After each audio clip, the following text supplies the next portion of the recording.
Team Gilas Pilipinas nasa Turkey na para sa kanilang friendly game.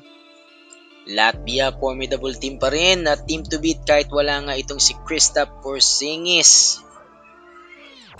Coach Tim Cone sinabing hindi pa sila ready at ang Gilas at this point. Ayan. Yan po mga pag-uusapan natin mga kabasketball, pero bago yan, huwag kalimutang mag-like, share, and subscribe. Salamat po sa laging pagsubaybay. Ako po si Super Chris TV. Yon kabasketball, nasa Turkey na itong ating Team Gilas Pilipinas para sa kanilang friendly games. Kasunod po niyan itong kupunan ng Poland. And kabasketball, umaamin itong si Coach Tim Cone na hindi pa talaga ready sa ngayon itong ating Team Gilas at this point in time.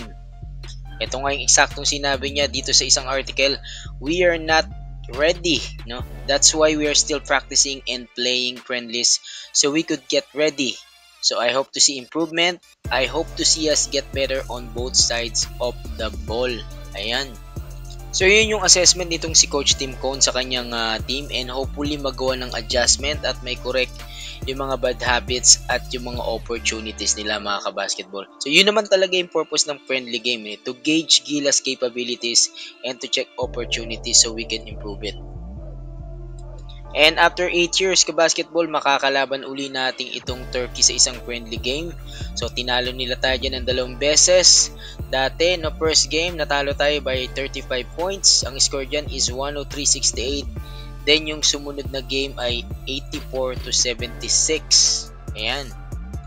In preparation din yan before dun sa nangyaring 2016 Olympic qualifying tournament. At dito sa ating ginanap yan sa MOA Arena.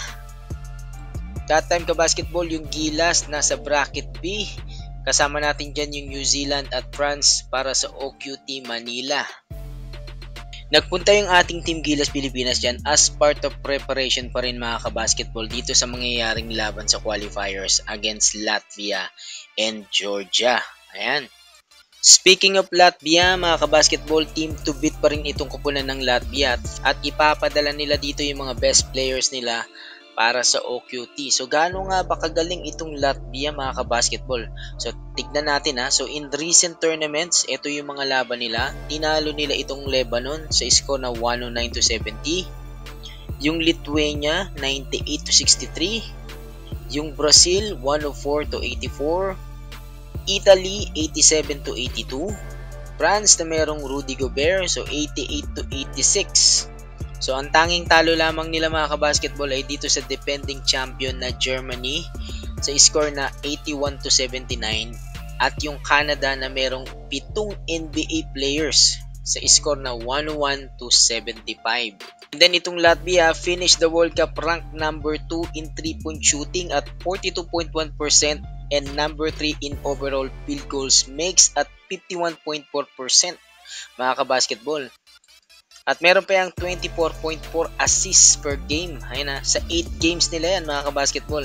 At itong Latvia mga kabasketball, pamumunuan niya nitong elite 6'3" point guard na si Artur Zagars, na gumawa ng world record dito sa FIBA World Cup na 17 assists in a single game. Napakalalim ng lineup nila mga kabasketball dahil dadalhin niya nitong si Davis Bertans na isang NBA veteran. So 8 year na po siya sa NBA. So expect na solid pa rin ang rosters nitong Latvia. Ayan. Yun kabasketball, at least nagkaroon tayo ng konting preview dito sa Latvia. And bago nga pala tayo magtapos mga kabasketball, para hindi natin makalimutan, shoutout nga pala sa ating mga regular viewers. Dito kina Dred Sancon, Enrique Notario, at dito kay Kabalat Vloggers Official. Yon, hanggang dyan kabasketball. Salamat sa laging pagsubaybay. This is Super Chris TV.